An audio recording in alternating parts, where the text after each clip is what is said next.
دیگر در تاریخ معاصر افغانستان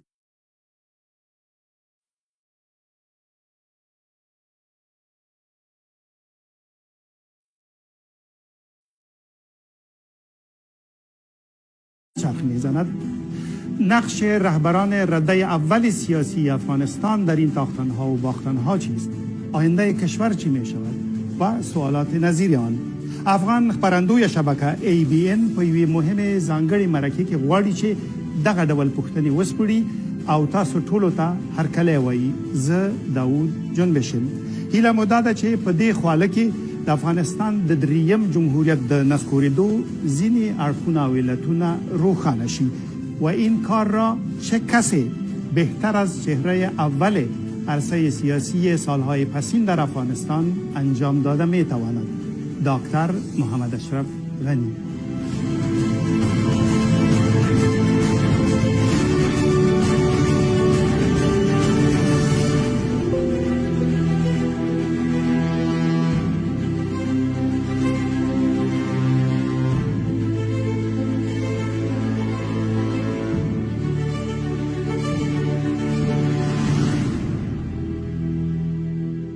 استاد ستړي مشي خوش کلیپسز. بسم الله الرحمن الرحیم. خوشگل دی. سلامونه. سلام ایگر احترامات. ډیره مننه. ما قصداً ستاسو رسمي لقب یاد نه کړم ځکه زه نه پوهېدم ډاډه نه وم چې څه درته ووایم. تاسو د جمهوریت په پرځېدو عملاً سیاسي واک بایللی دی او ما نه دي اورېدلي چې استعفا مو هم کړې وي. د خواله رسنۍ یا سوشل میډیا اکاونټونه چې ما ولیدل هلته لا اوس هم لیکلي دي چې د افغانستان د اسلامي جمهوریت جمهور رئیس نو څنګه مو ونوم ولسمشر پخوانی ولسمشر پرځېدلی ولسمشر جلاوطن ولسمشر یا بل څه؟ مننه استاد. زه د اساسي قانون په اساس ولسمشروم او ترڅه د افغانستان ولس په قانوني توګه واک بل چاته انتقال کړي ولسمشر یم. عنوان له نظر نه زه د ولس خادم او هیڅ وخت په القاب باندې تړلی نه وم. که ډاکټر یا استاد راته ووایي د زړه له کومې نه به خوښ سم. نو د اساسي قانون له مخې تاسو اوس هم ځان د افغانستان د اسلامي جمهوریت جمهور رئیس بولئ. زه هغه میراث هغه امانت چې ماته سپارل سوی بې د ولس له رایه بې د ولس له خوښې نه په خپل زړه په خپل سر بل چاته نسم سپارلی. او زه مننه کوم چې دې مرکې ته سلا شوئ او وخت مو راکړ ځکه دا به لومړی ځل وي چې تاسې یوې افغان رسنۍ ته په هغه موضوعاتو مفصل غږېږي چې تېر یو کال پې ډېرې خبرې وشوې اوس هم پې خبرې کېږي او موږ د طالبانو مشر هیبت الله اخندزاده ته هم یوه بلنه استولې د طالبانو اداره کې د فایدامې د وزیر ملا عبدالمنان عمري په لاس چې هغه د ملا محمد عمر ورور دی. ګوندې هغوی یې مو ومني او هیله ده چې مولوي صاحب هیبت الله او نور ټول سیاسي څېرې د تاسې بلنه ومني ځکه موږ د جرګو او د مرکو ملک یو او باید وغږېږو او په منطق یو بل قانع کړو نه دا چې په برچې باندې. که ستاسې اجازه وي دا خواله به داسې ستاسې او د هیوادوالو ترمنځ د غیابي بحث په ډول مخ ته ویسو. زه به هم پوښتنې کوم، د هغې ځینې پوښتنې هم راغلي دي هغه به هم درته وړاندې کوو او 4 برخې به ولرو. یو دا چې څه پېښ شول اولې، بل دا چې جمهوریت څه ډول یو نظام او دریم دا چې امارات په یو کال کې څنګه چلیدل ستاسو له نظره او په پای کې څه به کیږي او درسونه به څه وي. بیاین خیبری صاحب از مسئله سقوط آغاز کنیم. شما روز یکشنبه 15 آگوست 2021 از افغانستان خارج شدین. 24 ساعت قبل از خارج شدن شما روز شنبه 14 آگوست با آنتونی بلینکن وزیر امور خارجه آمریکا صحبت تلفنی داشتین. او بعداً گفت نقل قول مستقیم اشرف غنی با من اطمینان داده بود که تا دم مرگ ایستادگی میکند اما روز بعد فرار کرد. چرا تصمیمتان یک شبه تغییر نمود؟ من موقف تغییر نداد. من تا مرگ ایستادگی میکردم در 9 بجه صبح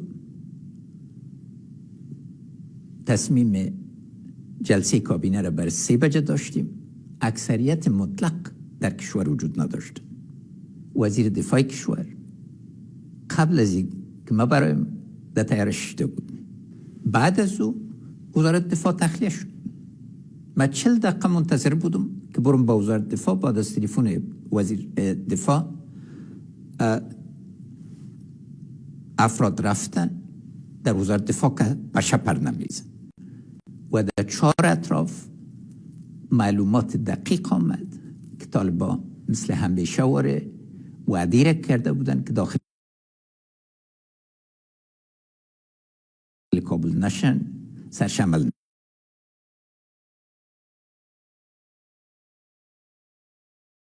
نکرد. و در عین حال در 9 بجه صبح سفارت امریکا اسناد واضح موجود است که تخلیه خود شروع کرد و کاغذهای خود در دادن به میدان هوایی رفته.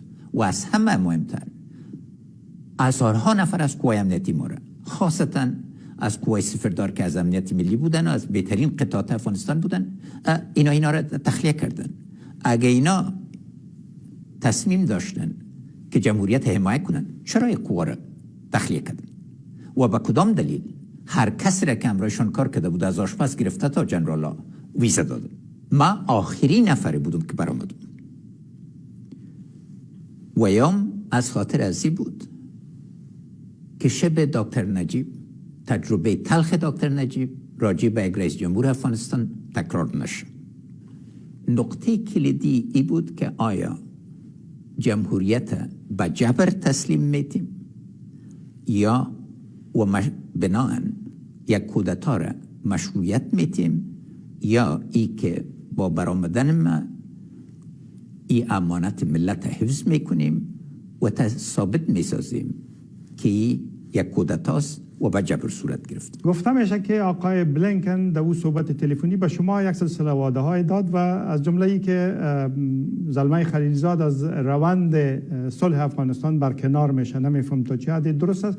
مطلق آقای بلینکن چون بالاخره ما هیچ وقت در مقرریه امریکا غرض نگرفت، اما وقتی که رسید که عدم موفقیت و دکتر خلیلزاد دو روی نداره، نو روی داره، واضح شد. ما با آقای بلینکن گفتم که شخص منفور شده، مورد اعتماد اقشار مردم افغانستان و خاصا جمهوری خواه قرار نمیگیره. و ما وعده کرد که آقای سلمان احمد رئیس بخش پالیسیشون مسئولیت به دوش خود گرفت. اما وقتی که اعلامشون نشر شد، این موضوع نامد، از این جهت موجب اعتمادی شد. و نقطه دیگه ضرور است، وزیر دفاع امریکا آقای آستن، جنرال سابق متقاعد، به ما گفتن که 3000 عسکر امریکایی به میدان هوایی میایه، اما اینا بر دفاع کابل نیست. و بازم تکرار کرد و بار بار آقای بلینکن گفت که طالبان حاضر با مذاکره با خودت نیست. شما هم به او وعده های دادین؟ چیزی گفتین؟ نقطه اساسی در است که وعده نبود، هشداری که برشان دادم و نتیجه گیری. در روز پنجشنبه پول ما سرما بسته شد.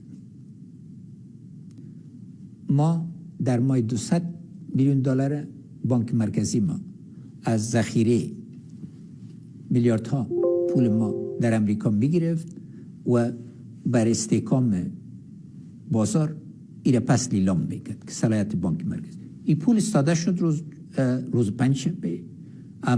ما امرای آقای بلینکن چند صحبت داشت. در این بخش که گفته میشه، گفته که تعذیر سرتان نامده، ما تشویش داریم از آمدن طالبان، مقدار کم میکنیم اما پول برتان روان میکنیم. اگر پول روان نکرد مقدار کم میکنیم که به دست طالبان نره. به دست طالبان نره. دیگه اینا واضح به نتیجه رسیده بودن از این خاطر. دوم، بار بار سر از این صحبت کردیم که اگر لوی جرگه دایر شد، که اگر انتقال قدرت صورت میگیره، لوی جرگه به صورت اساسی باید تا یک مکانیزم داره، چون خارج از او رای دیگه وجود نداره. گفت مورد قبول طالبان نیستی. به صورت واضح گفت و همچنین به صورت واضح گفت قانون اساسی تانه دیگه سرشتاد شده نمیتونی. مورد قبول است. یعنی روز شنبه 14 آگوست تقریبا برتان گفت همه چیز تمام است. این نقطه دیگه که واضح بود در ختم روز جمعه آقای سراج به صورت واضح گفت در جلسه شورای امنیت ملی رئیس استخبارات که ما قوت جنگ کردن نداریم و در شام باز هر سه بخش امنیتی با مشاور شورای امنیت ملی به نتیجه رسیدن که قابلیت جنگ ندارن و آقای سراج در مصاحبه خودم ذکر کردن. روز شنبه جلسه سیاسیون بود و در این جلسه ویام به درخواست آقای بلینکن اینا درخواست کردن که یک هیئت مذاکره با صلاحیت کامل ایجاد شود تا برن با طالبان مذاکره کنن و من این اجازه دادم. وقتی که روز شنبه خفتن ما امرایشان صحبت کردم، من گفتم امروز صلاحیت اجرایی من ختم شد از نگاه امنیتی، از نگاه مالی و از نگاه سیاسی. بعد از این من تنها صلاحیت اخلاقی دارم و دمیجه بود که گفت میشه بازم من تا آخری قطره خونم حاضر هستم که از جمهوریت دفاع کنم، اما اینا کنم تعهد مشخص هم رای ما نکرد. در اینجا یک موضوع دیگر هم اشاره میکنم. خاغلی بلینکن ظاهرا د 2021 کال د مارچ په ومه یعنی د بهرنیو ځواکونو د بشپړې وطن نه تقریبا 15 میاشتې وړاندې تاسو ته او عبدالله ته په یو لیک کې د طالبانو د حتمی بریالیتوب په باره کې یو اشاره درکړې وي او د امریکا استخباراتو هم داسې اخیستنه کړې و چې حکومت د شپږ میاشتو زیات دوام نشي کولی. یعنی معنی دا چې لوبه لا پخوا ختمه وه. دکتر لیزا کرتس د سپینې ماڼۍ که د افغانستان و پاکستان لوی مدیره وه او د خلیلزاد په ځینو جلسو کې راتله، ځینو نورو کې نه پرېښودله. پرون د یو ټویټ کړی او ویلي دي چې داسې ننګینه مایده یا تړون په امریکا په تاریخ کې امضا شوی نه ده او هغه کاغذ باندې چې لیکل شوی هغه د کاغذ ارزښت نه لري. موږ سره دوکه وه او ما ځوابم ایله ده چې تاسو محترم دستگاه ما ځواب وزیر بلینکن ته په مارچ کې خپور کړي چې ما په تفصیل ورته ویلي دي چې زه د ثبات دپاره او د خلکو د کراري دپاره هر قربانی ته تیار یم، اما دا لاره چې روانه ده دا لاره مشکلات ایجادوي او خاصتا که په دې رقم بیل تدبیر نه وړاندې لاړ شي د افغانستان ځواکو کې به تقسیم راسي او قدرت باندې به بزکشي روانه وي، نو ضروره ده چې دا پوه شي چې جهت چې روانو دا موږ څېړلی وو او په واضح توګه وړاندیزونه وړاندې کړي وو، اما له بدمرغۍ نه مخکې معاملې شوې وې چې د هغه په اساس باندې دوی حاضر نه شول او لویترین خبره دا وه چې به ترکیه کې مذاکرات شول. دغه زما یوه پوښتنه ده که اجازه وروسته وپوښتم. حالا تقریبا 1 سال بعد که به او واقعاتی که در او وقت گذشت نگاه میکنین، فکر میکنین عملی شدن طرح حکومت مشترک با طالبان که اینقدر در موردش صحبت کردن و حال هم صحبت میشه تا چه حد ممکن بود؟ این ممکن نبود. اگر ممکن می بود چرا طالبان طرح استانبول رد کرد؟ مشکل زلمه خلیلزادی است که همیشه به خلطه فیر میکنه. بدون از این که از طالبان موافقه گرفته بود اعلان کرد که در استانبول جمع میشی. ترکا دولت محترم ترک خبر نداشت، آمادگی گرفتن، هیچ یک از شریکای امریکا اطلاعی دقیق نداشت.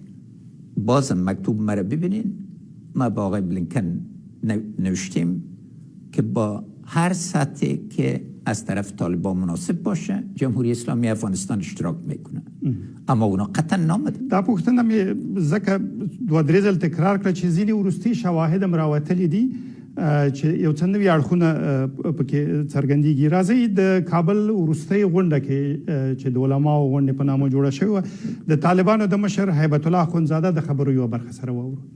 ما په دې کې فکر وکړ چې دا امریکایان خو به ځي، خو که دغه امریکایان لاړ شي دغه نور یې پاتې شي او دا بیا زموږ سره جنګېږي، زموږ ته په میراث باندې یو جنګ پرېږدي، بیا څو وخت موږ په خپل منځ کې دغه افغانان یې راته درولي وژني، سخته باندې بوج وه.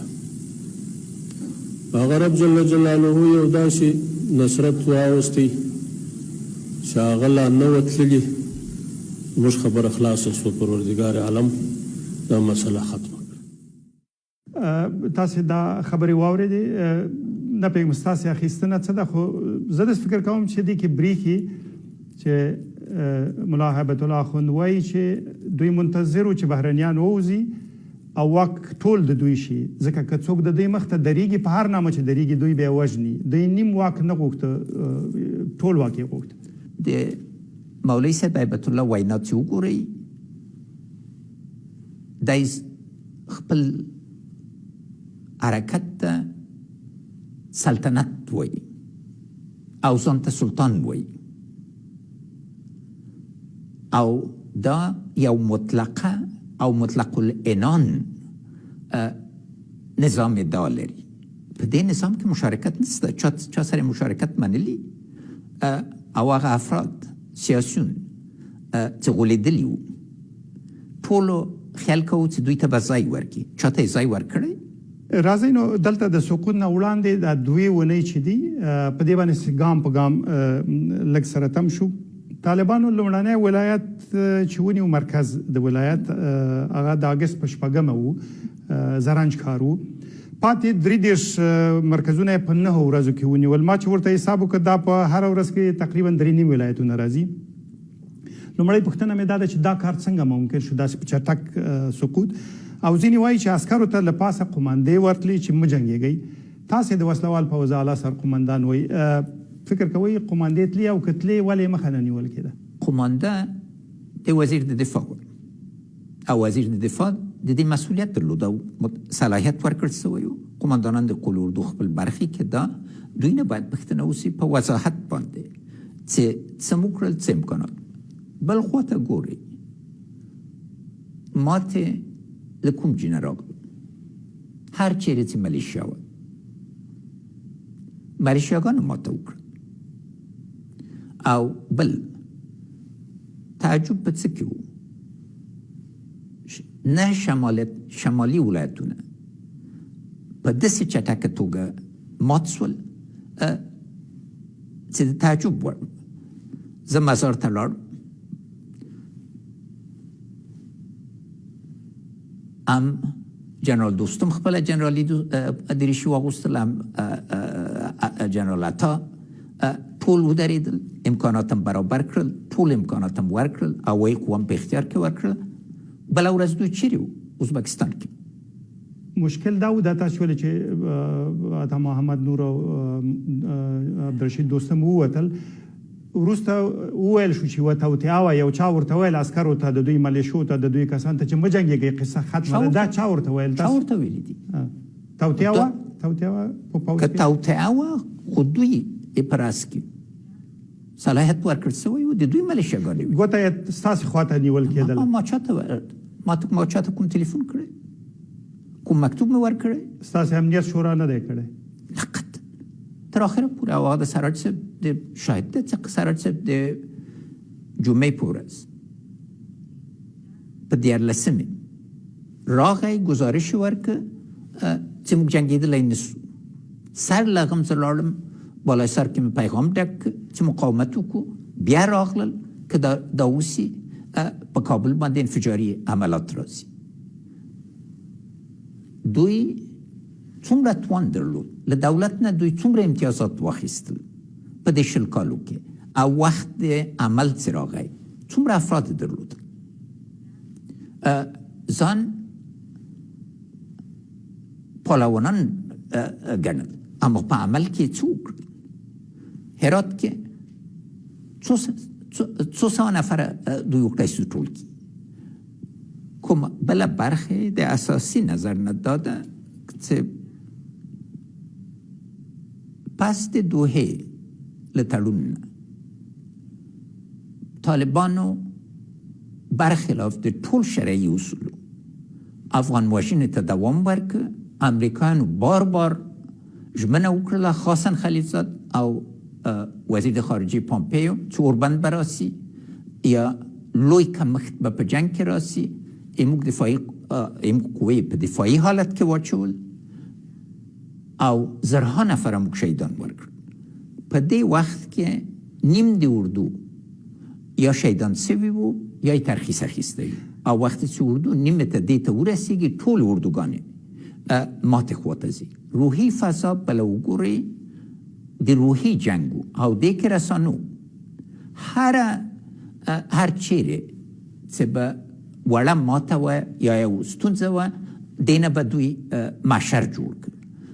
او بله خوا کومه بین المللي رسانه نه وه چې وایي چې جمهوریت سقوط کوي، متقاعد جنرالان، متقاعد د CIA دا روحي فضا خراب بسوله. مگر له ټول نه مهم دا و چې سیاسي قشر یا برخه د سیاسي قشر د افغانستان معامله وکړله، یو ولایت نه پس له بل ولایت نه. او کابل کې تاسو په وروستیو شیبو کې تغییرات راوستل، د کابل دفاع لپاره نوی قومندان وټاکل، لوی درستیزم تبدیل کړ او هیله هم دا وه چې هر بل ځای سقوط کوي کابل به ساتئ، ولې مو ونه ساته؟ ځکه یو حالات دومره په چټکتیا راغلل، بل ایموږ طریقه د جنگ او د امریکانو طریقه د جنگ فرق درلوده.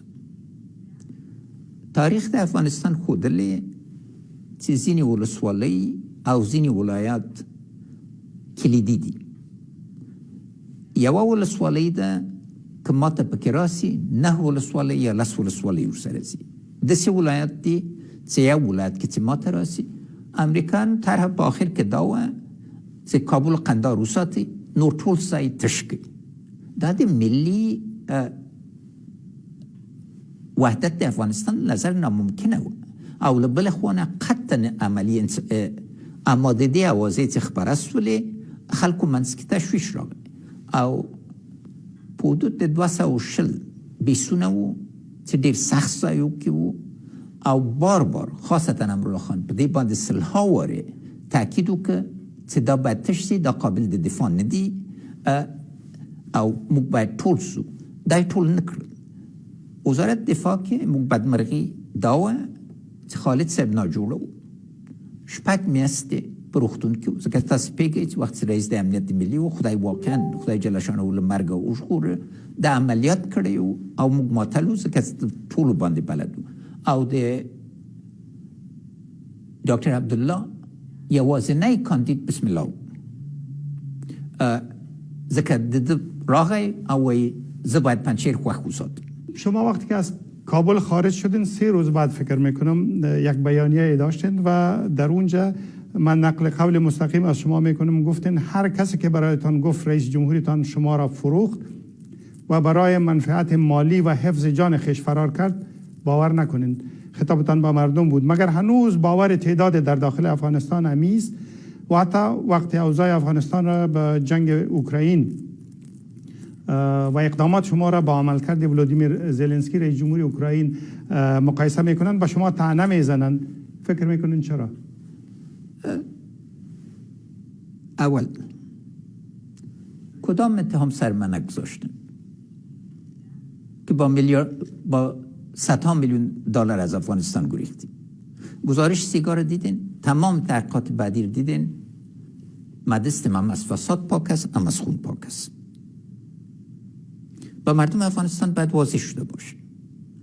در داخل افغانستان مردم سر شفافیت باورمند هستن، یک شبکه‌های خاص است که میخواین مسئولیت تنها به گردن یک فرد بردن. از نیمه از حکومت در 7 سال تحت اثر دکتر عبدالله نبود. آیا مانع تمام اقدامات مثبتی نبود؟ مسئولیت از او را چرا ذکر نمی‌کنه؟ آقای زلنسکی رئیس جمهور یک ملت متحد است. امرش در سر تا سر اردو و قوای امنیتی اوکراین میچله. تمام همسایه‌اش جز شوروی ببخشید جز روسیه امرش استاد شدن. تمام دنیای غرب و ناتو به صورت اساسی هم هشدار دادن، هم کمک کردن و یکی بعد از دیگه تاثیرات طرفه کردن، مطرح کردن و تطبیق کردن. ما منقسم بودیم. خلیلزاد با طرحهای خود و وعدهای خود همه را تقسیم کرده بود قشر سیاسی افغانستان و مذاکرات موازی جریان داشت. آیا بارها نگفتن که ما مستقیم فلانی یا فلانی میگفت که ما مستقیم با طالبان مذاکره میکنیم؟ آیا هر حرکت برای تقویت قوای امنیتی و دفاعی افغانستان ضد صلح تلقی نکردن؟ و آیا ما یک همسایه نداشتیم که در 20 سال پناهگاه داد، تعلیم داد و انتحاری‌ها را تربیت کرد؟ تفکیک باید بفهمین.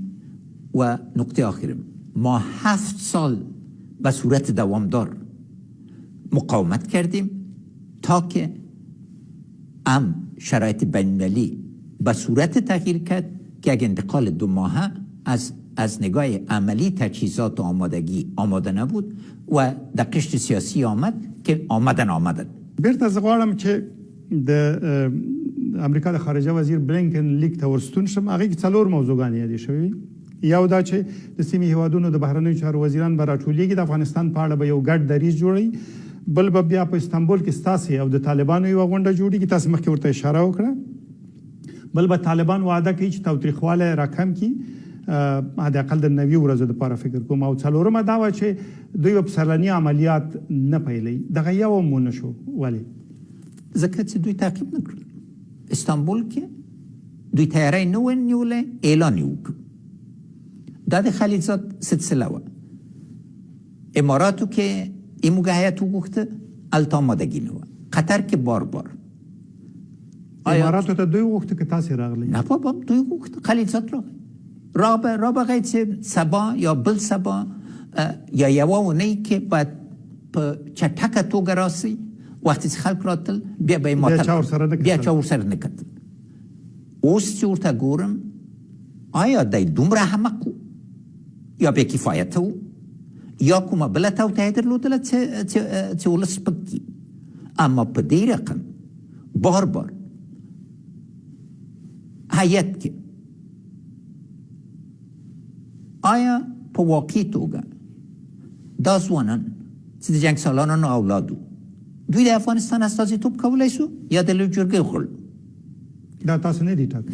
راغلل په چی باندې چې یو هیئت چې باید وټاکل سي د ټولو د منلو وي. معنا څه وه؟ د طرحه وه چې باید د جنګ سالارانو سوله وسي. او لوی اشتباه څه ده؟ ده به ویلې چې طالبان د چاربولک ملایان دي. یعنی ډېر ساده خلک دي او مذاکرات باندې. او بل د طالب په درد باندې دی خبر نه و.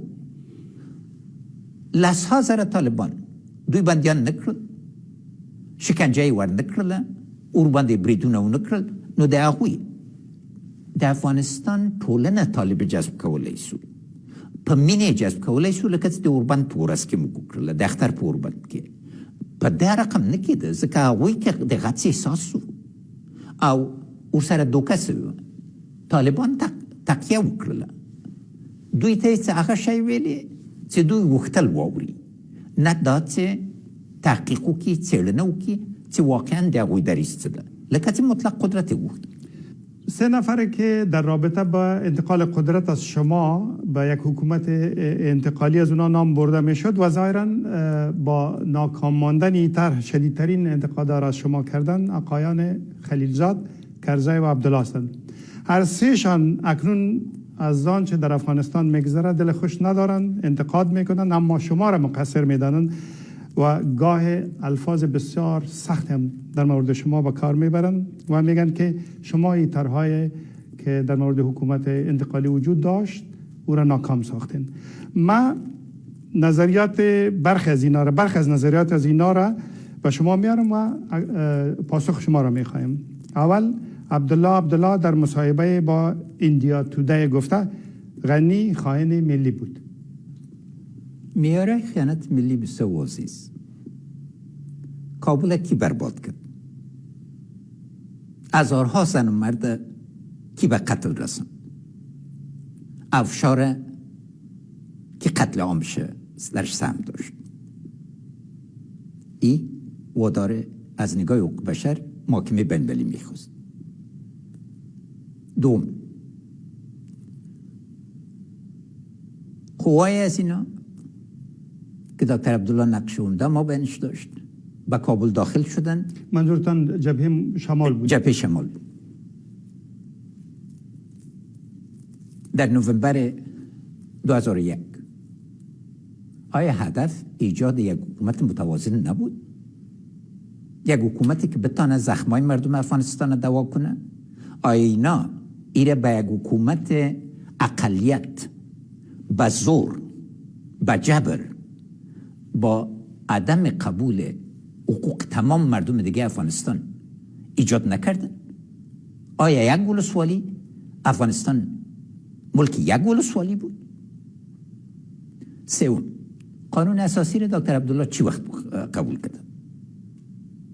هر بار گپشی بود که او قانون اساسی است اما ای افغانستان است و معنیش بود که باید منافع از اینا تامین شه. آیا انتخابات 2014 را قبول کرد؟ میگن که جعل بود. جعلی کرده بود. امروز 5 میلیون نفوس افغانستان. حکومت در دست آقای کرزی بود. در حکومت من یک نفر داشتم در حالی که کل قوای امنیتی و دفاعی افغانستان در دست از اینا بود. اوباما اومد بر من تلفن کرد که اینا کودتا میکنن. قوت نظامی در دست از ایناست. و به سرکا برآمده بودن با مردم آمدن که ما در سرکا میریم. ما گفتم اینا قتل میکنن و ما میخوایم ثابت کنم که از راه سیاست ما به نتیجه رسیدیم. امروز نفوس افغانستان پس ببینید 5 میلیون افغان این محروم ساخته بود از شمارش، چون نه ایسایه را قبول کرد نه تذکره برقی را قبول کرد. کسی که حلف موازی کنه او خیانت ملی کرده با کدام اساس در کدام کشور؟ خب اگر زور امریکا نمی بود و پس نمی بدن و اختار نمی دادن که 1 میلیارد دلار از خاطر از این سر ما قطع کرد آقای پامپیو. دکتر عبدالله مسئول عدم تحکیم جمهوریت است و مخصوصا در 7 سال آخر. دو، مسئول شورای صلح افغانستان بودی. کدام قدم برداشتی؟ در روی کاغذ کدام طرح را آوردی یا در عمل؟ وقتی که رفتی به دوحه و هم در طیاره خاص بعد گرفتیم که پرواز کنی، پس آمدی در روز عید به ما گفتی که طالبان حاضر به هیچ نوع حرکت نیست. بعد از آقای قانونی رفت به ایران و پس آمد با عین پیام. اما ادعا داری که حکومت انتقالی با او آمده میتونست؟ یعنی یک سند برای من ارائه کنین؟ معلوم دار فرق موجوده است که من رئیس جمهور قانونی کشور بودم و جمهوریت ملک شخصی من نبود که انتقال کنم. نه به عبدالله انتقال داده شده میتونست نه به کرزی، چون خلاف قانون اساسی بود. تنها کسی که من قدرت انتقال کرده میتونستم امرالله خان سالی بود و او را امریکای خوش نداشتن، گفتن مورد قبول نیست. تاسو د کرزي صاحب نوم واخسته. حامد کرزي ویلي چې طالبان کابل ته نه راتله، خو چې اشرف غني وتښتېد زه مجبور شوم هغوی کابل ته را دعوت کړم. زه د خدای جل شانه نه کرزي صاحب ته دا غواړم چې سکون چیښتن شي. هر ورځ په یو بل باد باندې په یو بل هوا باندې ونه غږېږي او لږ څه د حافظې چیښتن شي. کرزی صاحب د لیکلو سړی نه ده، د لوستلو د وینا ده، اما ډېر زر خبرې یېرېږي. په یاد ما کرزی صاحب ته همیشه په عزت کتلي. کرزی صاحب دپاره ما ګولۍ په ځان باندې ونیولې. په هغه وخت کې د نه پوهه درلوده نه تجربه. ما ملا ورکړله، هره وینا مې ورته ولیکله، د مخالفینو سره مې دریس ونیو او هر وخت چې را باندې ناره وکړله بله هېڅ نه. اما د د خپل ځای ناست احترام په ځای نه کړ.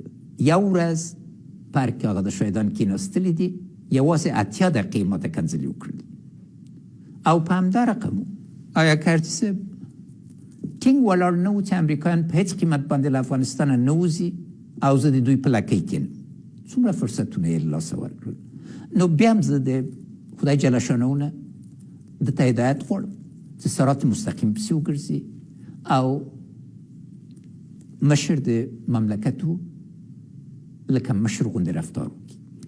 تشکر. و زلمه خلیلزاد نماینده خاص آمریکا برای صلح افغانستان گفته بود که ادعای موجودیت خطر فیزیکی که شما گفتین خطر فیزیکی ایجاد شده بود با آقای غنی نادرست است و اگر او ترسیده بود از آمریکایی ها کمک میخواست. من نه با تانک امریکایی به ریاست جمهوری آمدیم نه با بادیگارد امریکایی، برخلاف دیگر، و نه با پول امریکا. مشکل خلیلزاد امرای می بود که من افغان بودم و مسلمان بودم و ای از افغانیت خودم انکار کرده، از هویت خودم انکار کرده. این مفسد است و غیر از او بی‌کفایت است. به این شکلی که مذاکرات مدیریت شد از نگاه تجربه بین‌المللی آوردن پیمان‌های صلح فاجعه است. بیشتر از لیزا کرتیس نقل قول کردم این به اندازه به صورت سری رفتار میکرد که شورای امنیت مشاور شورای امنیت امریکا را در جریان نمیگذاشت. یک و آله که زیر فشار بیه بر هدایت داده بودن که قوا را بکش. این وعدات به مردم افغانستان روز اولی که آمدی و ما استقبالت کردم نگفتم که کشور از شبه سقوط دکتر نجیب حراس داره، صلح یک امر شریف است، ما هم استاد هستیم، کار نکو که در تاریخ بدنام باشیم و یک ننگ باید. کدام روز شما به ما اطلاع دادین و اطلاعات شریک کردین برخلاف اوکراین و برخورد مره ببینین، ادعای ازیره ببینین. بعد از این که آقای بایدن تصمیم گرفت که قوای خود از افغانستان بکشه یا آمد و از ترس اینتون میلرزید که مردم افغانستانی را بیاب نکنن و کابینه افغانستانی را بیاب نکنن. من از تمام کابینه افغانستان و مردم قشر سیاسی افغانستان خواستم که یک مامور از امرش مثل یک ناظر یک خان رفتار کنین، امر بادار خود اجرا کرده، بیزتش نسازی و باز برخورد ازیره ببینید. یو کال د مخه هغه نظام چې د ژوندانه دریمه برخه ستاسو یو له دوی برخه د حامد کرزي په مشرتابه و چلې دي نسکور شو جمهوریت به منظور دی.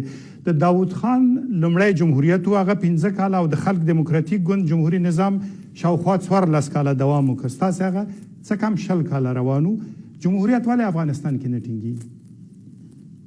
خبر جناب استاد په جمهوریت کې نه ده، خبره د سیاسي قشر کې ده او د ولس او سیاسي قشر او د ټول نظام سلسله ده. هر یو د دوی توپیر درلود، د نسکورېدو عوامل. ځکه د داود خان نسکورېدل په هغه وخت کې اساسات دا و چې د ځایناستې مسله حل نه سوه.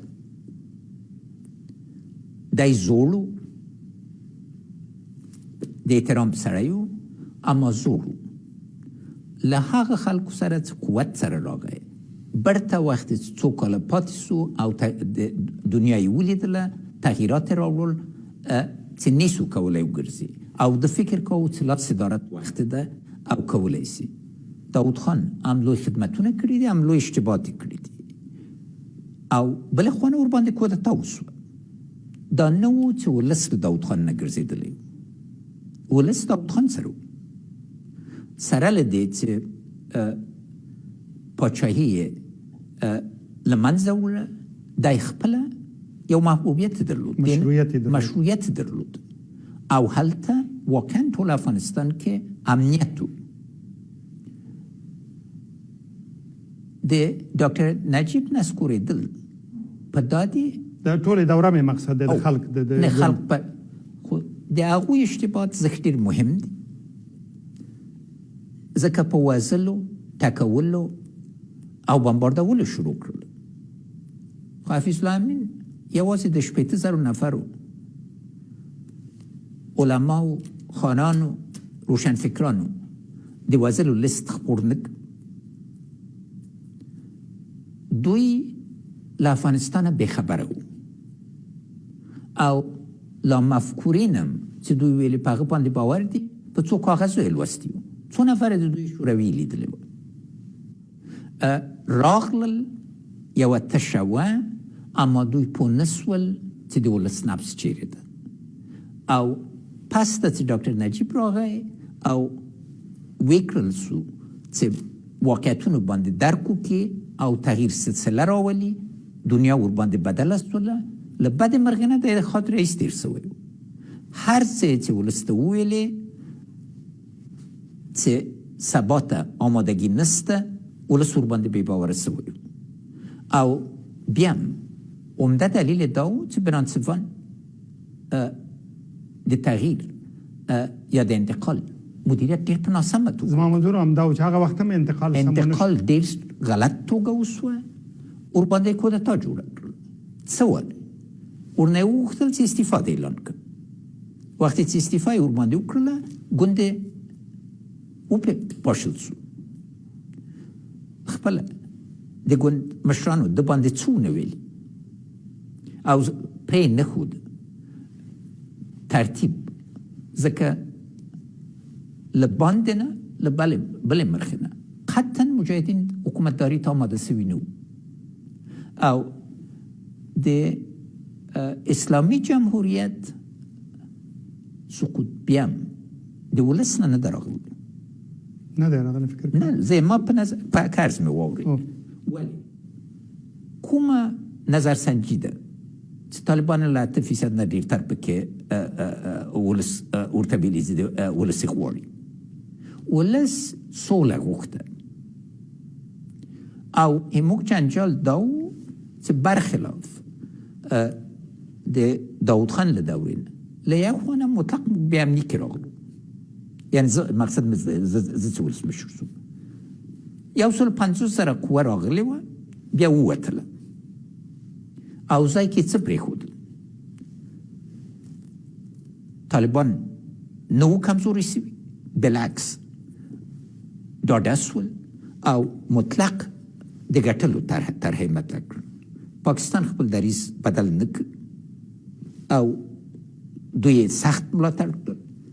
او داخل کې دوره د اوباما چې افغانستان واقعا مطرح و د نړیوال نظر نه بې حده پیسې او امکانات راغلل ډېر لږ وخت کې او ټول ضایعاتو باندې بدل سوي.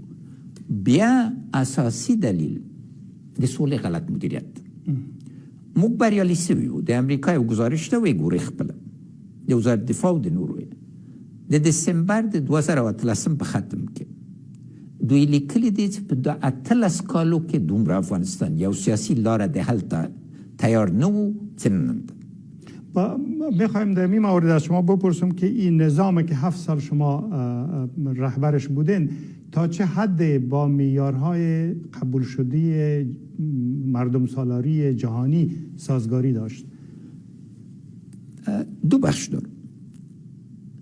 یک بخش است که تحکیم جمهوریت در افغانستان و ایجاد یک دولت قوی جمهوری حداقل 30 سال کار داشت، چون فساد محور اساسی دولت شده بود. فساد سرتاسری را همه قبول میکنن. کندوی فساد بود وقتی که به ما میراث رسید. کدام چیز از سنگ بالا میکده که دوم منافع امنیتی امریکا موجب اتحادشون با یک قسمت از کثیف‌ترین عناصر در افغانستان بود. از خاطر منفعت خود هر کس را کار بود از ملیشیا و اینا استعمال کرد. معیاری را که ما نداشتیم انحصار مشروع قوت بود. چند هزار ملیشه مسلح غیر مسئول در کشور فعال بود.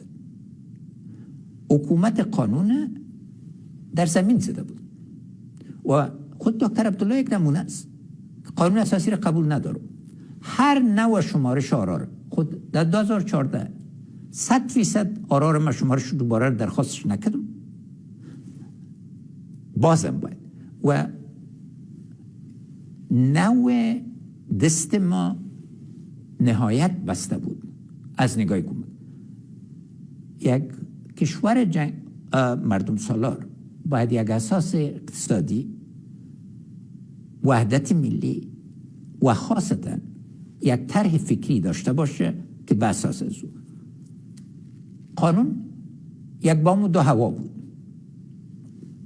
یک نفر میگرفته طور مثال معاون مبارزه با مواد مخدره در وزارت داخله، پس کشف شد که کلانترین وسیله معتاد کردن جوانای کابل امی آدم بود. رفت گریخت به ولایت خود. از این جهت مشکلات جمهوریت هم نهایت اساسی است که باید سرش فکر کنیم. خو تاسو هم دا انتقاد راګرځي چې تاسو چې کله انتخاباتو ته ودرېدئ 2-3 وعدې مو وکړې. یو دا چې فساد به بیخي ورکوي، اقتصاد به سموي او د واک بنسټونه به پیاوړي کوي. دغه برخو کې ډېر پرمختګ رانغی. عرض مې بیا درته پرمختګ معیار باید پوه چې له کوم جینش پیل کوي. ځکه قضاوت په دې لومړی وخت ډاکټر عبدالله په ما وټاکل شو، نه یوازې نیم د حکومت له منځه لاړ، 15 دقیقې مخکې به د یو کابینې جلسې نه به اول لیږه چې دا موضوع د کابینې جلسې نه وباسي. تاسو مجبور وئ بس. مجبورم. دلیل مې څه؟ آیا جنگ مې منلی وای بیا د کابل باندې په 2014 کې ما دوه اختیار و. له یو خوا نه ټول په دې نتیجې راغلل او اسناد وتلي دي چې د کودتا طرح د کاژي په دربار کې تر بحث لاندې و. یعنی چې په تاسو کودتا وشي، د ټول باندې کودتا وشي چې کودتا دوام وکړي، انتخابات کنسل شي. موږ ته ټول راته هم ډاکټر عبدالله ته راغلل، هم ما ته خلک راغلل، بین ملي ټولنې. دوم امریکایي قوا په شدت په وتلو وه، ځکه چې امنیتي تړون او که امنیتي تړون لاسلیک سوی نه وای، ټول کومکونه درېدل. 11 میاشتې په هوا کې و، خزانه کې 3 میاشتې معاش پروت و. سیستم مطلق خپل سیستم فساد و. نو په دې اساس باندې چې ګوري، لومړی کابل بانک نه مشروع نکړل، فساد مخکې کافی مبارزه وسوله، اما دا مبارزه په وکالو کې نه تکمیلیده، ټول سیستم مفسد. هر اخوان کوم څوک دی وایي چې ماستر محکمې کې یا لوی څارنوالي کې یو ورځ مداخله کړي، اما دوی هر ورځ نه کوي. شرایط ته ګوري. او له بلې خوا ځینې ولایتونه آیا مطلق انحصارو او ښورولې 100 نور توغیانه جوړول که نه، باید په تدریج تللی وای. انقلابی حرکت د اصلاحاتو ممکن نو، او شی چې ضرورو باید ټول حرکت کړي. مګر ولس ته مو دا خبره هغه وخت ونه کړه. ګورئ، که هر ولسمشري وزارت مالیې او د ولسمشري فرق په څه کې ده، یا د وزارت او د ولسمشري فرق کې. یا وزارت کې تاسو اختیار د ځان لرئ، حدود ټاکئ. که مثال باندې پس د دې نه چې انتقالي حکومت ختم شو، کاژي صاحب ماته ویلې او خلیلزاد ډېر ورسره یو ځای و، دوی جنګ سالاران راوړل حکومت ته، حکومت وزارتونه یې ورباندې وویشل. زه موافق نه وم. ماته ویلې مالیه مه کوه، ځکه چې مالیې نه دوی په تنګ و چې دوی ټول فعالیتونه مې بند کړي وو. که مادن ته لاړ شم، ډېره مننه نیکو لاړم، برتراغل آماغش پم خلیزات کورته مراغی دا خود دیر تاثیر لري و دا بین بلی شورت داوده مال نیکو او الته خلیزات واقعی قوت افغانستان خلق راتل آقا نیومن په کتاب کې دي چې خلیزات شپږ میاشتې مخکې وزارت مالیې ته کاندیدان په سفارت کې مرکه کول. یعنی اساس منظور دا دی چې هغه کارم چې وزارت کې کولای شو په ولسمشرۍ کې نشو کولای. ولسمشر نشو کولای ځکه ولسمشري د بار ځای ده. باید میلیون ها کنځلې ومني خوله خلاصه نه کړي ځکه که خوله خلاصه کړي او تعقیب نه او سنجولی نه منځ کې تاوان راځي. یک سوال سخت در مورد ای که شما را پشتون متعصب یا هم فاشیست میخوانند به برتری قومی باور دارین؟ شعار ما واضح است. هیچ افغان از هیچ افغان کمتر نیست، هیچ افغان از هیچ افغان برتر نیست.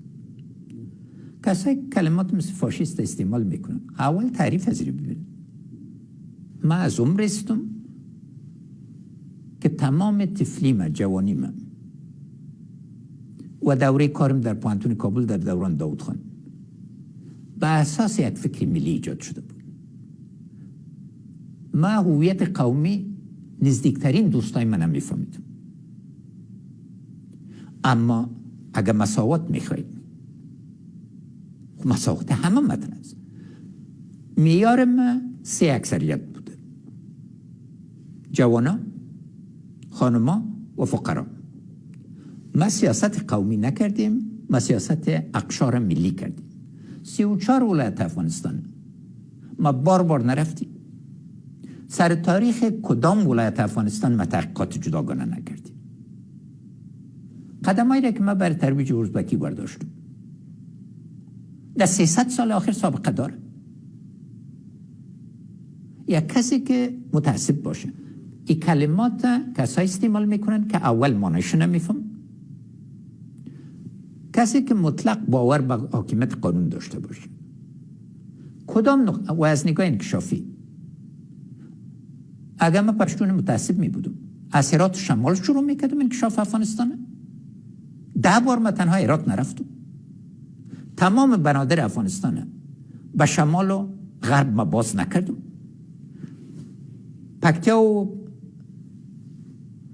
پکتیای بزرگ و نگرار بزرگه که زیادترین رای به من داد. من نگفتم که صبر کنین تا بتانیم وحدت ملی سرمایه گذاری را که من تنها سر افغانستان مرکزی کردم زیادتر از تمام از این ولایت نیست از خاطر که زندان جغرافیایی افغانستان باشه. مگر با وجود از این فکر میکنین چرا؟ چون یک نظری وجود داره. نظری که وجود داره من براتون دلیلش میگم. کسایی که نظر مطرح میکنن تنها کارتشان تجارت قومی است. از انقسام مردم از خود کردن او اینا مایی میگیرن. فکر سازنده از اینا کجاست؟ تاسید قومی برتری تیوری ردوی اصلا پر باور نداره. دیر مننه. میخوایم یک سوال در مورد مشارکت جامعه جهانی از نظر اقتصادی در افغانستان بپرسم که اینا هم با زور آمدن هم با زر آمدن. در مورد زورشان یک کمی صحبت کردیم. زرشان خب یک تعدادش پس بر آمد ولی یک مقدارش هیچ کس از این انکار کرده نمیتونه که در بازسازی و انکشاف اقتصادی افغانستان مطرح شد. ولی مشکلی که ایجاد کرد اینا این پولهای بادآورده سبب زورمندان فوق العاده متمول شد که در نتیجه حاکمیت حکومت مرکزی بر ولایت و بر محلات از بین برد و به اصطلاح جزایر قدرت به وجود آورد. میخوایم از شما به عنوان یک متخصص بخش اقتصاد بپرسم که این مشارکت با جامعه جهانی یک غنیمت بود یا مصیبت؟ یک بخش مصیبت بود، یک بخش غنیمت بود. اما اول خدمتتان عرض کنم افغانستان 240 میلیارد دلار بین کودتای 800 و سقوط طالبان صدمه دیده بود. 240 میلیارد دلار. متاسفانه ایالات متحده امریکا در سال 2001 حاضر نبود که در بازسازی افغانستان در مرحله اول کمک کنه. اسناد واضح آقای رامسفلد در اختیارتان قرار داده میشه. از این جهت چون اراده اول امریکایی بود که زود برای و یکی از مشاورین امنیت ملی امریکا جنرال مکمستر در کتاب آخر نوشته کرده مشکل از اینا بود که یک طرح یک ساله را 20 بار تکرار کرده، تداوم مطرح نبود. بخشی که مصیبت بود کمک های خارجی بودجه بود و مصرف نظامی امریکا در افغانستان بود. دو میدان هوایی منبع ایجاد جنگسالارای نو، جنگسالارای اقتصادی و تقویه جنگسالارای قدیمی شد. میدان هوایی قندار و میدان هوایی بگرام. صدها میلیارد دلار قرارداد به اینا داده شد. ده میلیارد دلار رو در دوران از اوجش. از اینا یک حرکت نو به ایجاد آمد، یک پدیده نو به وجود آمد به نام شبکه جنگسالاران یا وارلوردز اینکورپوریتد. سابق تنها تفنگ داشتن، آل پول هم پیدا آل صاحب پول شد و اینا قراردادی ها شدن یا رفتن. قراردادهای عمده را مثل تل، مثل ترانسپورت، مثل تهیه تنها سنگ، از سنگ اینا $10 میلیون پیدا کرد. اما یکی دیگه قراردادهای اینا خاصتا در قندار و هلمند و ارزگان و اینا فروختن انسان بود. 10,000 نفر به اتهام از یک طالب هستن سر از اینا فروخته شدن، شکنجه شدن. 13 نوع شکنجه سر از اینا تطبیق شد. این بخش واقعا یک مشکل جدی بود. دوم، کمک هایی که برای تقویه نیروهای امنیتی و دفاعی ما 90% پس امریکا مصرف شد، چون در حدود 22 شرکت عمده قسمت زیاد از این انحصار داشت و در دو بخش است. یک فساد خود از اینا، یک کمیسیون در سال 2009 ایجاد شد که قراردادهای دوران جنگ در عراق و افغانستان مطالعه کنه. در 2012 گزارش خود داد. عموما فساد در قراردادهای دولت فدرال امریکا در حدود 8% است. در اینجا بین 11 تا 20% بود و سیگار باز میره تطبیق کرد. سیستکا اداره کمک های نظامی افغانستان امریکا را بر افغانستان مدیریت میکرد. $50 میلیارد در اختیارش بود. اکثریت مطلق از اینا بدون مشوره افغانا و بدون مدیریت افغانا صورت گرفته و سیستکا وقتی که تفتیش شد مدیریتش از طرف خود امریکا ضعیف بود. وزارت داخله بدترین نمونه عزیز که یکی از شرکت‌ها را قرارداد دادن که پلیس تربیت کنه، میلیاردها دلار قرارداد شد، یک واحد پلیس بعد از 4 سال اینا تربیت نکرده بود. بازم به سوال میایم که فکر میکنن که پول بادآوردی غرب سبب تضعیف حکومت مرکزی از نظر کنترل ولایت شد؟ 100%. تنها حکومت مرکزی تضعیف از نگاه ولایت نیست، تضعیف حکومتداری به صورت اساسی است. چون وقتی که آقای خلیلزاد کرزی سبق قانی ایده سال 2004 است که از خاطر از این که جنگ سالاران سلاح ثقیله خود تسلیم کنن در پروسه باید وزارت ها و ولایت به اینا تسلیم داده شد و این طرح واضح است به نام تنگ جنگ سالار. این مطلق فساد سرتاسری ساخت و حکومت تضعیف کرد و دلیل مشکل عمده ما که قبلا شما گفتین که پیشرفت ما بدی بود از خاطر این مشکلات بود. اینها صاحب میلیاردها دلار بودند، نه ای که و ثروتشان بیرون بود. این ثروت بادآورده بود، نه تنها بادآورده بود که دولت ضعیف کرد بلکه در داخل مملکت سرمایه‌گذاری نکرد. ډیره مننه. له افغانستان سره د تړلو تازه مطالبو څیړنو او مرکو لپاره د ABN یا افغان خبرندوی شبکه نشراتی افغان پښتو او دری پاڼې په فیسبوک او ټویټر باندې خوښی کوي. ټویټر کې پته دادی ABN پښتو او @ABN دري مرکه ته دوام ورکوو. اوس به یو کلن اماراتي نظام په څېړنه باندې راشو دا به لږ وارزو. تاسو یې څنګه بولئ؟ ځینې وایي چې له ټولو ستونزو سره چې طالبان یې لري، تاسو ځای اشاره وکړه، وایي دا یوازینی ځواک دی چې افغانستان یو موټی کولی او ساتلی شي، او دا وس له داود خان نه وروسته بیا هیچا نه درلود. دوه برخو کې باید تفکیک وشي. په لومړي برخه کې دوی انحصار د قوې په لاس کړی او دا یو لوی فرصت دوی ته چې د هغه په اساس باندې که دوی واقعا یو ولسواکه سیاسي طرح درلودی او اقتصادي طرح درلودی او مدیریت پسې ګرځېدلی وای او مشارکت پسې ګرځېدلی وای، امکان د دې و ثبات خواته لاړ شي. له بد مرغه نه علایم د منځ مهال ډېر ښه نه دي. لومړی د مولوي صاحب هیبت الله وینا هیڅ بل ځای ته ځای ورنکړ.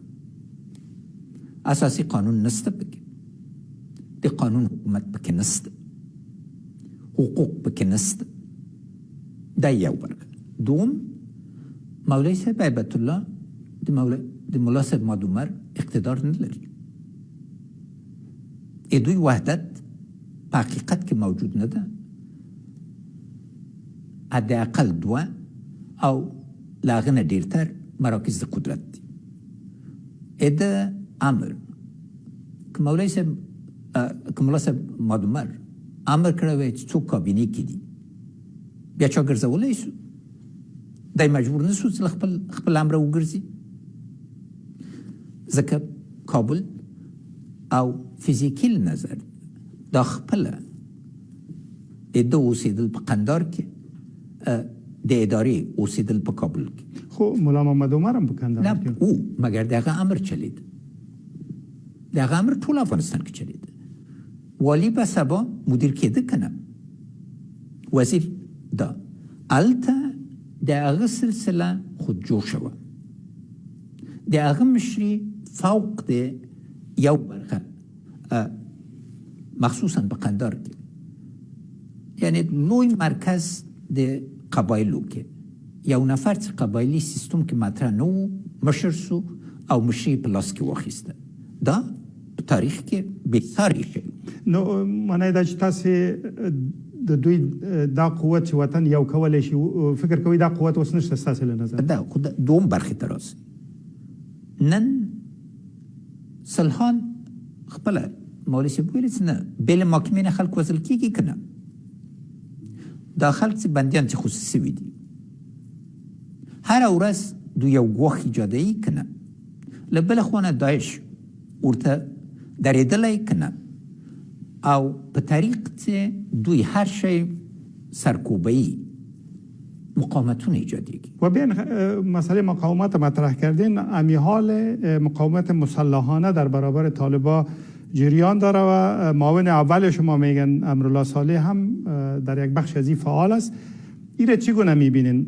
فکر میکنین بجاست، خطاست، منتظر باید بود، چی باید کرد؟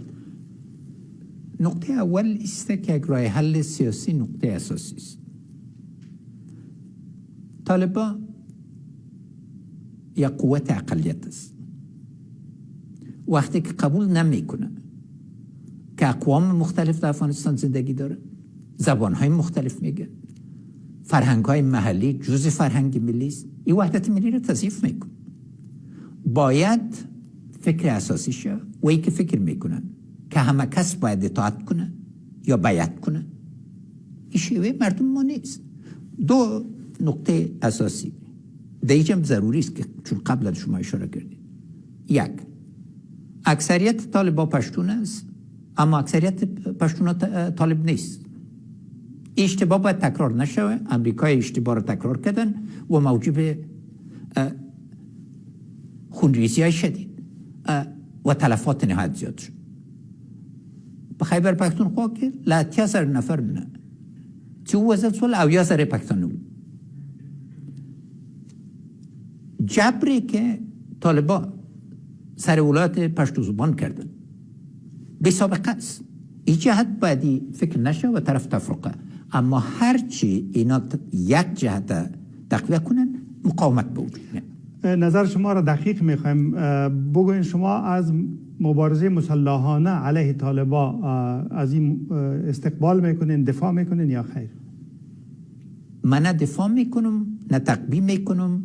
من سر مردم صدا میکنم که از چیزی که اگر جهتی که روان هستن دلار نده،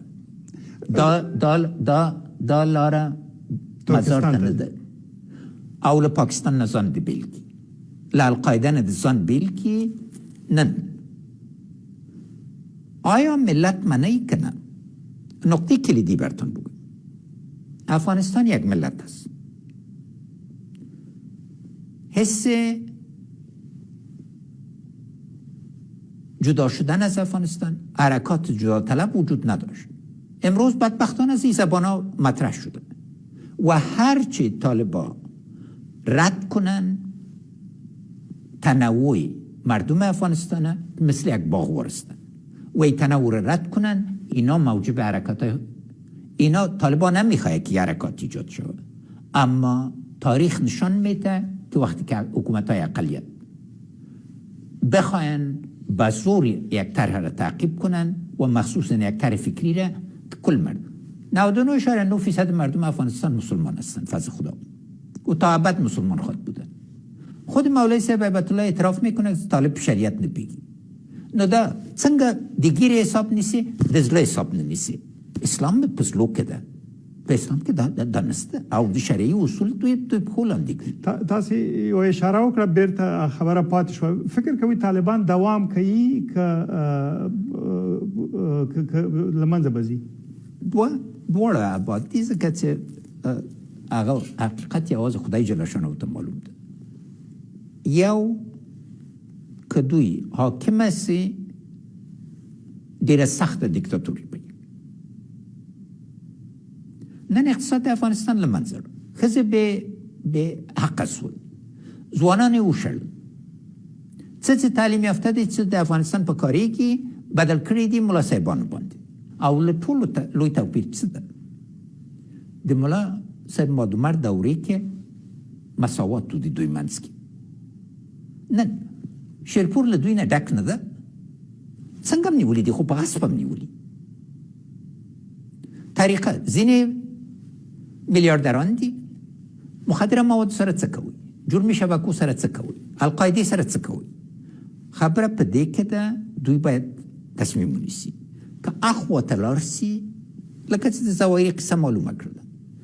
سبا ورته نور ګواښونه ایجادېږي او ځینې ګواښونه دوی خپله ایجادوي. خو بیا ما خپل ځواب وانخیسته. دوی ځي که پاتې کېږي؟ که پاتې سي اوله برخه به ډېر په سختیانې را پاتې سي. که لاړم سي او بدیل نه وي بیا هم سختیانې ایجادېږي.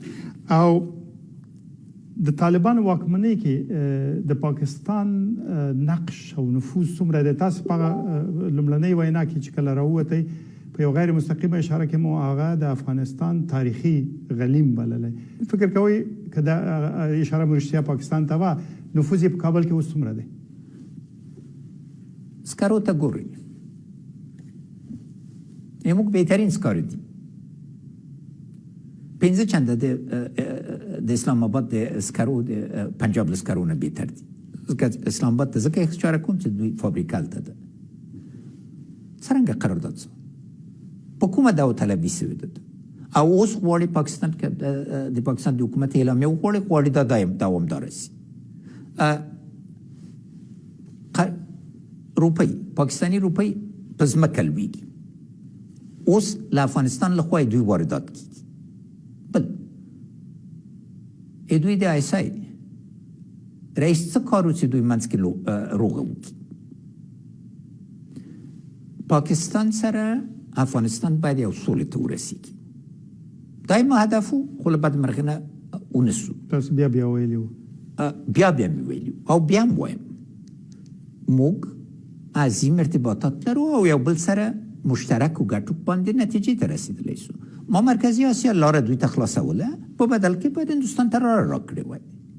اما معامله هر ګاونډي سره د افغانستان په ګډو منافع وه او باید کلیم پیدا کړی وای.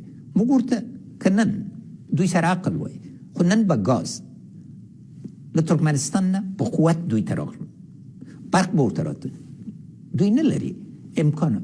نفوذ دوه رقمه ده، یو د پاکستاني د مدارسو نفوذ ده، بل همدا نن مذاکرات د تحریک د طالبان پاکستان او مفتی تقی عثمانی چې د حکومت نمایندګي کوي او نورو روان دي چې آیا تحریک د طالبان پاکستان راتلونکی به څه سي.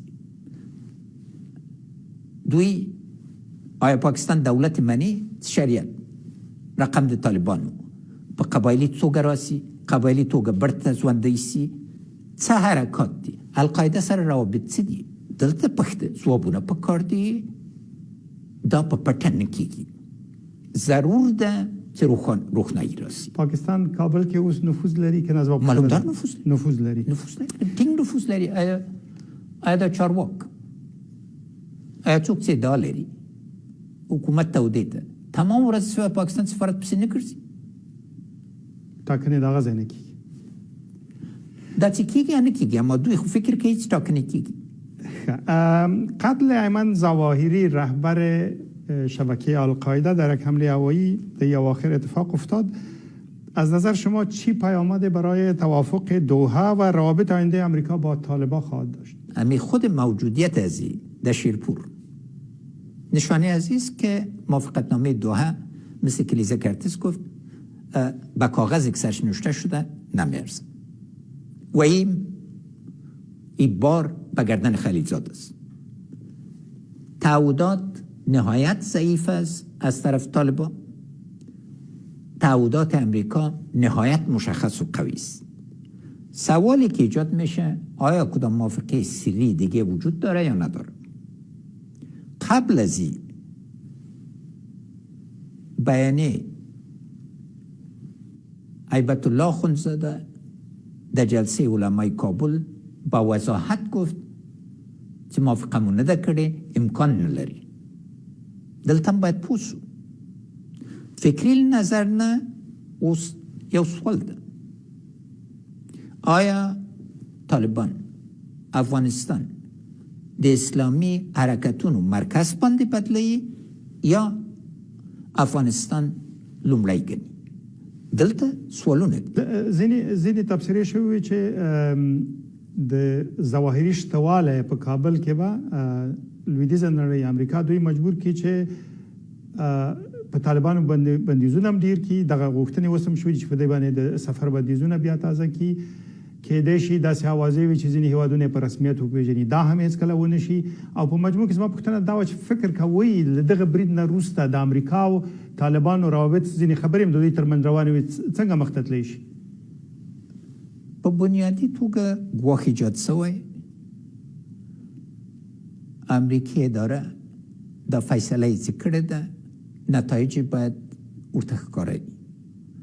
او نن یو عظیم بحث د امریکا په کانګرس کې په سیاسي قشرو دی کې منځته راغلی چې راتلونکی امنیت به څنګه اوسي، په څه ډاډ باندې دا تړون امضا شوی او نتایج څه دي.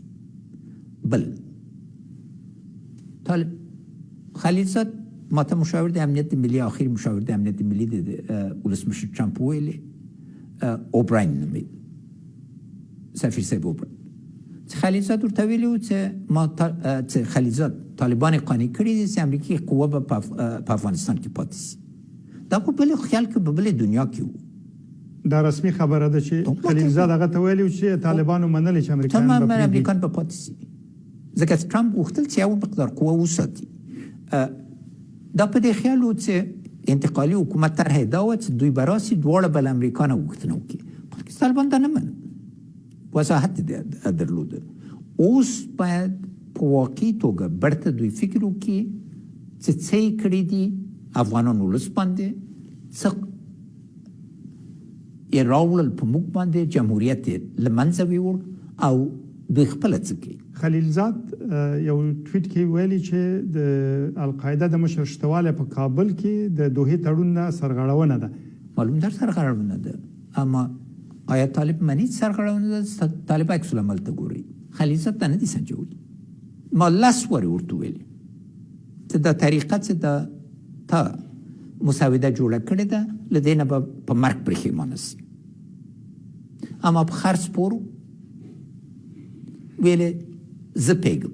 په دا پیل کې مې ویلي چې د ولس سره د بحث یو بڼه به لرو. د غیابي په دا خواله رسنۍ یا سوشل میډیا کې ځینې پوښتنې مطرح شوې وي چې که ولسمشر اشرف غني ووینئ نو یوه پوښتنه که ترې وکړئ هغه به څه وي. ډېرې پوښتنې شوې وي، ډېر نظرونه راغلي وو.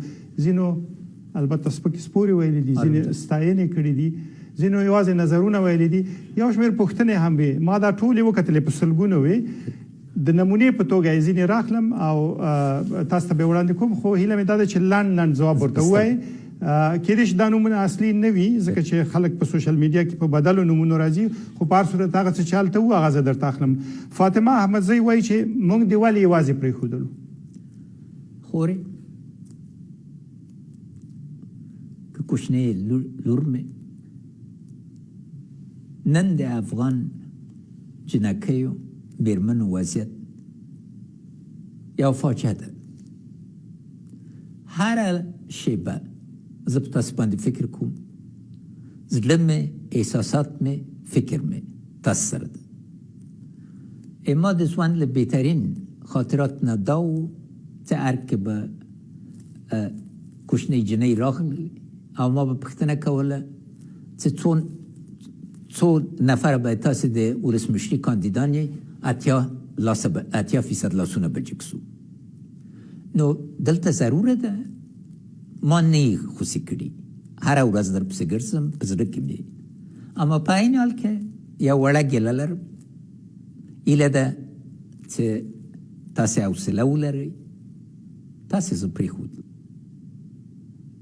ځوانانو زه یې پرېښودل، یوازې مې پرېښودل. که تاسې را سره درېدلي وای او د خوشحال خان خبره چې مغول به مې وهلی وای درته معلومېده. مننه. زبیر اربان یک کسی است که بعد از چند دشنام رکیک که متاسفانه به یک رسم ناپسند در شبکه‌های اجتماعی افغان‌ها مبادل شده می نویسه سبب بربادی وطن و ملت شدی. اول از آقای زبیر من تشکر میگم. درد ما واقعی است، من دردشان رو درک میکنم. یک فاجعه آمده، یک زلزله سیاسی صورت گرفته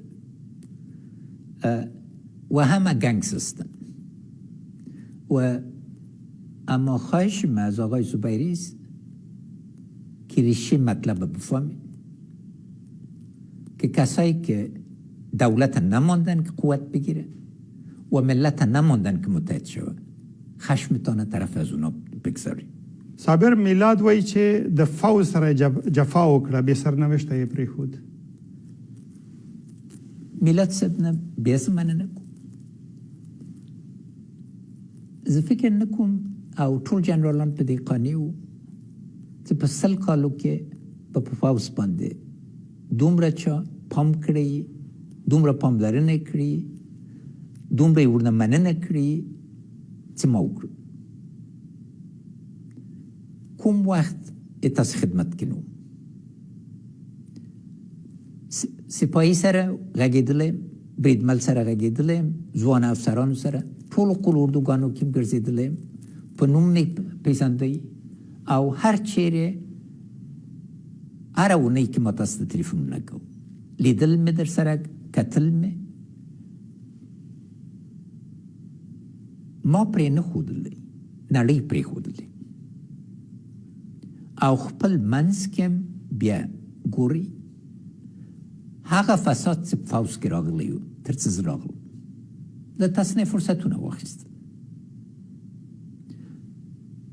زر جنراله باید وایي یا کمتر په وزارت دفاع کې 3,000 یې مقرر کړي وو.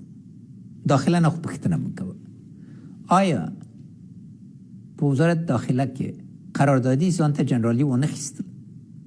پارلمان چیرې ننوتلی و ټول قوماندان د امنیه ودایي ټاکل دلته هم ضرور وه اردو او پولیس او امنیت ملي ټول ډېر لوی قربانۍ ورکړلې پولیس باندې انتقادونه دي مګر داسې پولیسانو چې ځانمرګ په غېږ کې ونیول ځان شهیدان کړل اما هم افغانان یې وساتل د جرمني سفارت یې وساته موږ باید برته فکر وکړو په اساسي توګه چې ولې مو ځان ټینګ نه کړ او ولې یو طریقه پیدا نه کړله چې خپله د خپل جنګ او د خپل همت باندې ودرېږو نو ضروره ده چې هغه راسي مګر تاسو له پاکو سیاست نه د زړه له کومې نه مننه کوو مفتی محمد نبی په نامه یو څوک دی دی وایي ورته ووایم چې په هلمند کې دې ولې بې ګناه خلک شهیدان کړل هلمند کې طالبان بې ګناه خلک شهید کړي دي 20 کاله دي چې په هلمند کې دوی بې ګناه خلک شهیدان دوی نه پوښتنه وکړي قیوم مومینی په نامه یو څوک دی وایي من برایش میگویم آدم فهمیده هستی اما برای سیاست ساخته نشده ای نوم چی بوده؟ قیوم مومینی مومنی صاحب نه من از مومنی صاحب تشکر میکنم ما همراهشون موافق هستم ما برای سیاست بازاری ساخته نشده بودم ما برای سیاست دکانداری ساخته نشده بودم ما برای سیاست شبکه جرمی ساخته نشده بودم سیاست ما بود که 16 ساعت در روز بلا وقفه برای فلای ملت برای بهبودی ملت کار کنم زحمت بکشون و منافع افغان از تمام افغان ها را فوق هر چیز دیگه بدن از ما کدام روز حرکت دیدین که در مقابل ملت حرکت منفی باشه یا خدای نکرده یک بخش ملت افغان مورد قدر و احترام نداشته باشه ګران هیواد په نامه یو څوک دی وایي دا به ورته وایم چې ما درته څو ځلې ویلي زه نه پوهېږم چې تاسو ته داسې وینا شوې که نه چې مفسدین دې تر څنګ دي تصفیه یې کړه خو د ده خبره او ځواب بیا بل څه و بیا هم زه ګران صاحب نه مننه کوم بعض اوقات خلک فکر کوي که سړی نوم ولسمشر سو یا خلک ورته ویلې چې لومړی شخص د مملکت مطلق قدرت لري اما په محدودیتونو باندې پوست نیم د کابینه د ډاکټر عبدالله و رئیس د اجرایه و تنوع د قومي ضروره او فساد دکان ما ته په میراث راغلی تصفیه په یوواري ډول د مفسدینو نه کیږي دلته باید پوه سو چې هغه ستونزې چې موږ ته په میراث رسېدلې وي یو نسل په کار و چې موږ یو بل سره ټول سو وخت ورته کافي نه و دوه وروستي نظرونه درته وایم ډاډه نه یم خو یا کېدای شي دوی طالبان وي یا د طالبانو پلویان وي سمیع الله ایوبي وایي چې دا به ورته ووایو چې عفا عمومي څه ده ته ولې خپل افغانستان ته نه راځې ما داسې ګناه نه ده کړې چې تاسو د عفو محتاج اوسئ ما درته ویل زه د ولس منتخب ولسمشر تاسې سوله ونه منله خارجیانو سره هم تړون وکړه یو کال یو بریدم په خارجیانو باندې ونه کړه افغانان هم ووځه ما ته شریعت کې وښیئ چې د اساس څه ده شریعت خو په خپل مولوي صاحب عبدالله وایي شریعت په ځان مه برابروه ځان په شریعت برابر کړه په کومې فتوا باندې که تاسې پاکستانی مدارسونه فتوا اخلي هغه بله خبره ده اما فتوا خو په قانون کې په شریعت کې شریعت خو پرون نه و ایجاده شوی ځوانمرګیان په کال کې $1 میلیارد نقصان رسو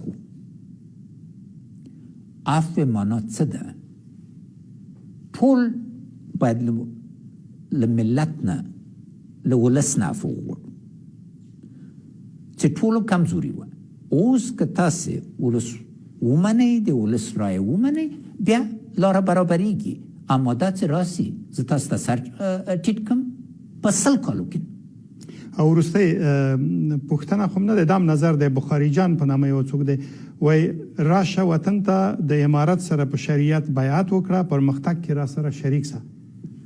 اول د امارات ما ته وایي چې 15 اصل د شریعت باندې دوی درېدلي دي. د ځان امنیت، د مال امنیت، د عقل امنیت، د قبیله امنیت او د دین. خو راسې د علما د اسلام سره کینو چې تاسو په شریعت پیږئ که نه. دا خو نسي کېدای چې هر شی تاسو له سره شروع کړئ. شریعت یو کان ده دل په دې رقم باندې نه خلاصه کېږي چې د ګیرې په اندازې باندې سي. او شریعت علماو ایجاد کړ نه حکمرانانو. حکمرانان راوړل، شریعت په زړونو کې ده او افغانستان کې شریعت یو ډیر عظیم اساس لري، اما خلکو زړونه ورنه متوروي. مننه.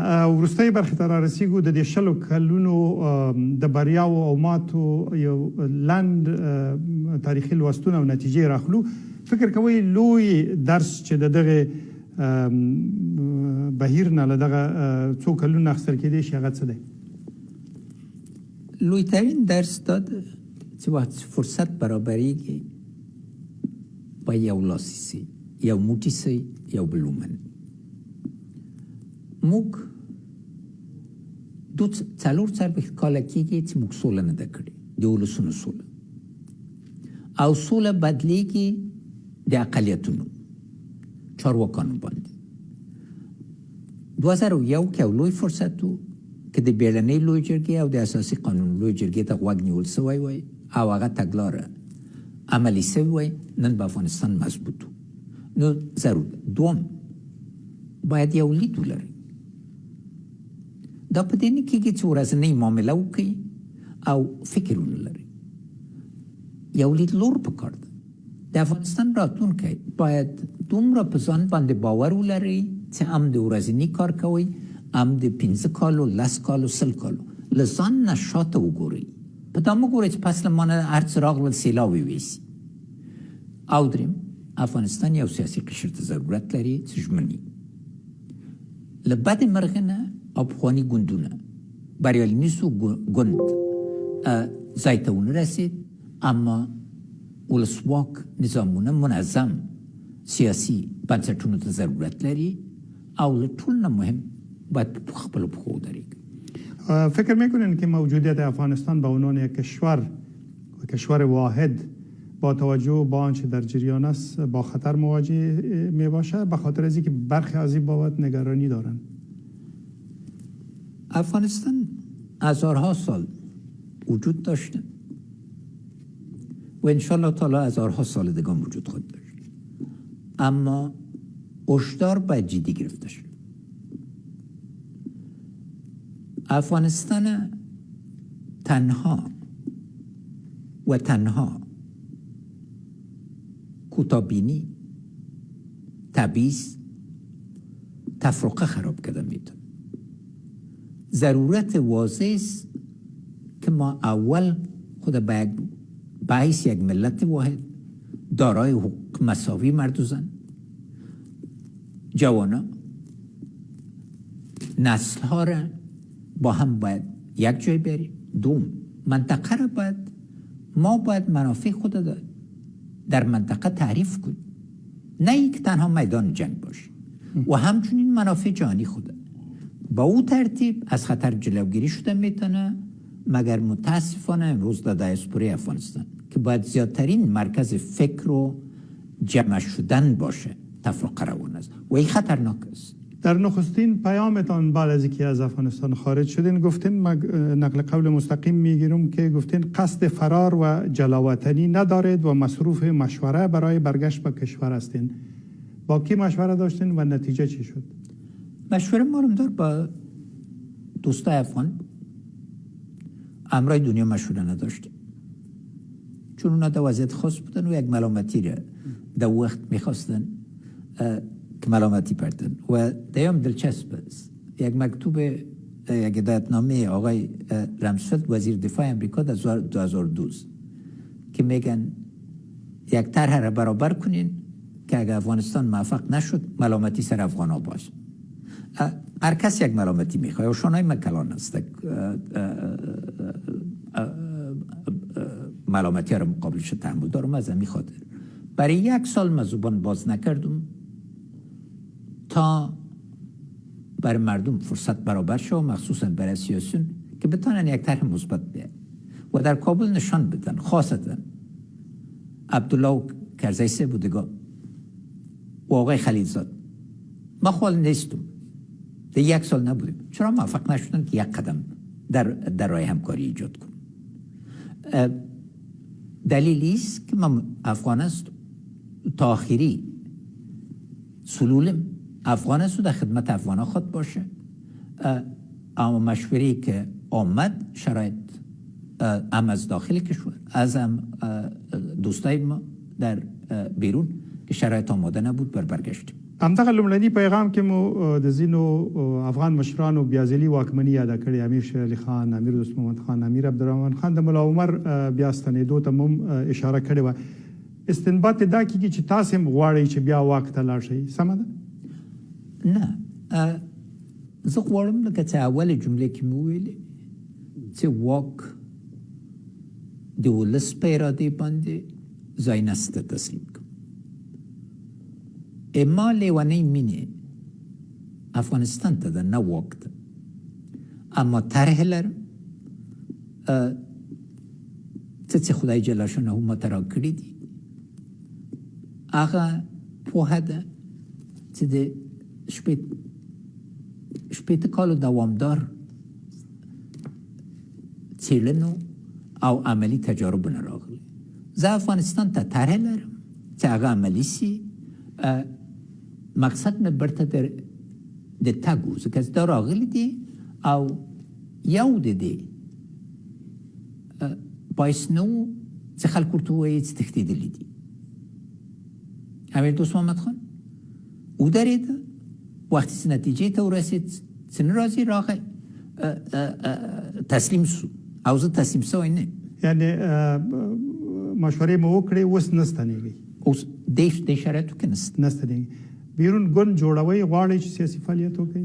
دا مخکې له وخته ده، ځکه زه غواړم چې نظریات مې د ټولو په خدمت کې، نه دا چې وسیله د تفرقه است. و در آخر میخوایم 2 جمله کوتاه و از شما میخوایم نظرتان. اول اگر قرار بود به خاطر یک چیز برای زمان که تصدی ریاست جمهوری را شما داشتین از مردم افغانستان معذرت بخواین، چه خواهد بود؟ عدم توان ما که فصل ناتمام افغانستان را تمام بکنیم. بزرگترین ناکامیم و ناکامی ملت ما که از بابت از اون میخواین معذرت بخواین. موضوع معذرت نیست، موضوع ایست که ناتوانی ماست و باید دیده شود که چرا. چون معذرت معنی است که قابل توان بود و نشد و از شرایط براتون توضیح دادیم که نتانستیم فصل ناتمام را که امان الله خان شروع کرده بود تکمیل کنیم. نه امان الله خان تانست، نه داود خان، نه دکتر نجیب و بدبختانه نه ما. و شما هم یک فصل ناتمام مانده. اینی فصل باید تمام شود که افغانستان به ثبات برسه و ضرورت واضح است و از همین جهت از شما و مردم افغانستان تشکر میکنم که به شما گوش میکنن که یک بحث اساسی بیایه که چرا ما به ثبات نمیرسیم و به حلقه خبیثه دوباره میریم. او یو شی چې فکر کوي په تاریخ کې به یوازې ستاسې له نامه سره تړلی پاتې شي او په تاریخ کې به ثبت وي، هغه به شي؟ زه جوړولو ته پیدا شوی یم، نه جنګ. اما هیله دا وه چې هره درې د افغانستان کې اما د جوړولو نښانې نه د تورې او د توپک. ډېره مننه. زه جوړولو ته پیدا شوی وم، نه جنگ ته. په همدې به پای ته ورسوو.